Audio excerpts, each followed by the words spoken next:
L'histoire connaît des accélérations économiques, technologiques, climatiques, migratoires.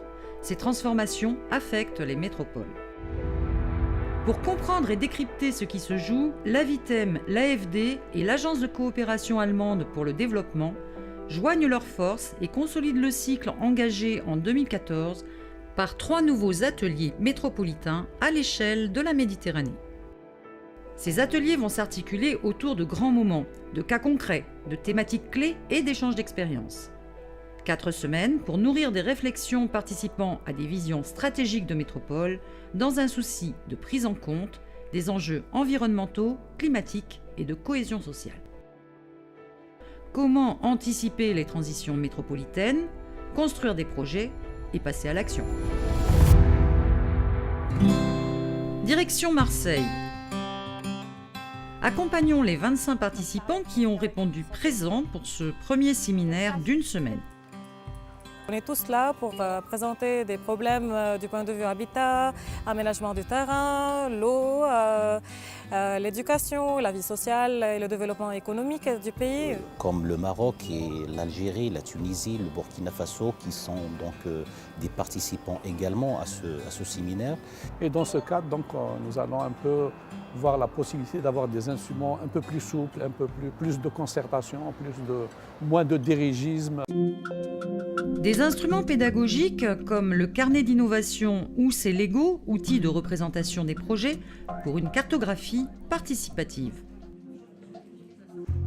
Cet exercice est très intéressant parce que, premièrement, ça permet de faciliter les choses, faciliter le projet, si on conçoit un projet, comment l'aborder ce projet. En premier lieu, j'étais en dehors, j'étais le concepteur du projet.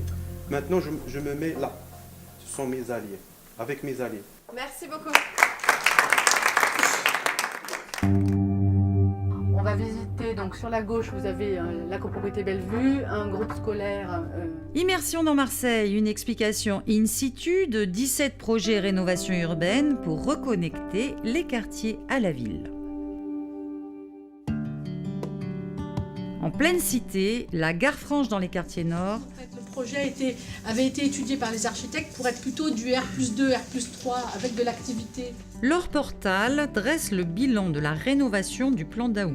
R+7, donc c'est pas exactement le même projet quand on dit on est R+3 puis quand on finit R+7. Plusieurs projets en Tunisie attendaient depuis des dizaines d'années, voire 25 années, et qui attendent et qui ne passent pas à l'action. Donc c'est très important de voir les outils, peut-être les mécanismes, peut-être des expériences nouvelles dans ce sens, même en commençant avec des petits moyens de partenariat, de privé, parce que le cadre est aussi en Tunisie y est. Ce premier atelier se termine. Un groupe s'est formé et a échangé. Ils ont étudié Marseille, son histoire et sa géographie, ses institutions et sa vision politique, alimentant le débat sur l'environnement, la mobilité, le numérique et l'habitat spontané. Ces ateliers vont continuer de nourrir des réflexions participant à de nouvelles visions stratégiques de métropole. Prochain rendez-vous à Tunis pour de nouvelles aventures métropolitaines.